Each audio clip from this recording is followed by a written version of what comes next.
All right. In the last lecture, we did talk about the working of asymmetric encryption. Now we will talk about in the last lecture, we talked about the asymmetric encryption. In this lecture, we will talk about working of asymmetric encryption. So right here, we have our friend Bob and we have Alice. Now, Bob wants to send some important documents to Alice over the internet. So let us see, using asymmetric encryption, how he can securely send those important documents. Well, let us consider this is the original document that Bob has, and he cannot send the document as it is, right? He has to encrypt it because he wants to send it securely.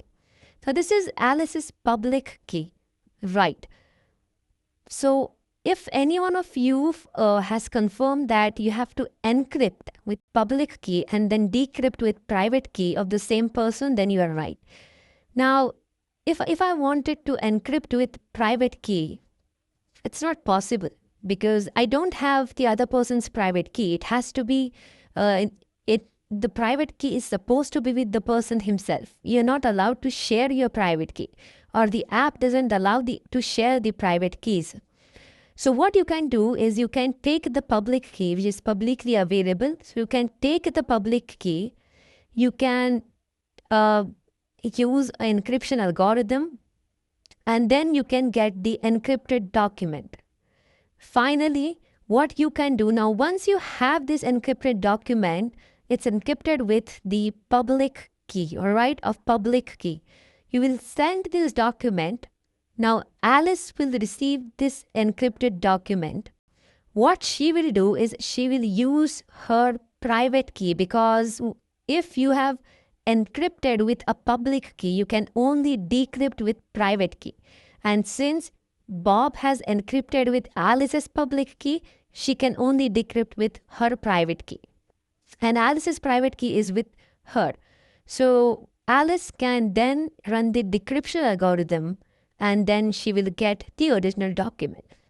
So what you can understand here is this is the encryption process and this is the decryption process. So in this way, these two different keys are used for asymmetric encryption. So the bottom line here is you have to encrypt with the receiver's public key, and then you have to decrypt with receiver's private key. This is the base working of asymmetric encryption.